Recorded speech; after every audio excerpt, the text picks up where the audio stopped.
We all have opinions, don't we? And it's so tempting to voice them, especially when we think someone else is wrong. But here's the kicker: criticism, no matter how well-intentioned, often backfires spectacularly. And the solution? Well, it's simpler than you might think, but it's so powerful that it can transform your relationships and your life. Let's dive in. Picture this. It's 1931 in New York City. Two-Gun Crowley, a notorious killer, is cornered by 150 police officers. As bullets fly, Crowley writes a letter, saying, "Under my coat is a weary heart, but a kind one. One that would do nobody any harm." This is the same man who had gunned down a policeman in cold blood. And he's not alone in this self-perception. Al Capone saw himself as a public benefactor. Even in Sing Sing prison, the place where the worst criminals were kept, few inmates saw themselves as good people who were misunderstood. The lesson? If hardened criminals don't blame themselves, what about people in our daily lives? The coworker who missed a deadline or the friend who forgot your birthday, they all have their justifications. This doesn't excuse harmful behavior, but it shows that criticism often falls on deaf ears. People will always find a way to justify their actions. So, before you criticize, remember, the person you're about to criticize will probably justify themselves, just like Crowley did. Now, let's turn to Abraham Lincoln. As a young man, Lincoln was quick to criticize, even writing satirical letters ridiculing people. But one incident changed everything. In 1842, Lincoln's ridicule of a politician nearly led to a duel. This taught him an invaluable lesson. From that day forward, he almost never criticized anybody for anything. During the Civil War, Lincoln dealt with a series of incompetent generals. While others condemned these generals, Lincoln held his peace. His approach? Don't criticize them.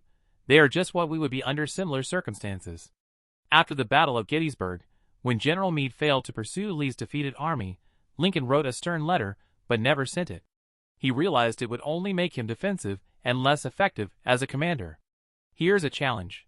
The next time you're tempted to criticize, look at a $5 bill and ask, how would Lincoln handle this situation? Our final story is about Bob Hoover, a famous test pilot. After an air show, both engines of his plane stopped at 300 feet. He landed safely, but the plane was damaged. The cause? The plane had been serviced with jet fuel instead of gasoline. A potentially fatal mistake. But here's what Hoover did. He put his arm around the distressed young mechanic and said, "To show you I'm sure that you'll never do this again, I want you to service my F-51 tomorrow." Hoover didn't criticize. He showed understanding and gave the mechanic a chance to regain his confidence. This illustrates the power of understanding. When we criticize, people get defensive. But understanding opens the door for genuine change and growth. Think about your own life. How often does criticism lead to positive change? More often than not, it leads to resentment. But what if you approach these situations with understanding instead?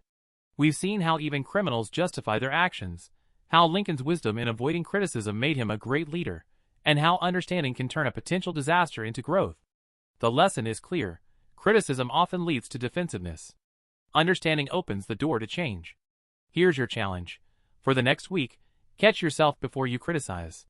Instead, try to understand why they did it. Put yourself in their shoes. In the next video, we will discuss the big secret of dealing with people. Remember, understanding others doesn't mean excusing harmful behavior.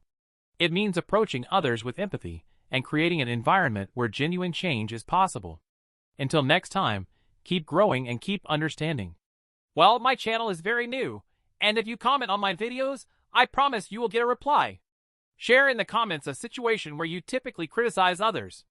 Tell us how you could approach it with understanding instead. If you found this valuable, like and share this video. Subscribe for more strategies for improving relationships and communication.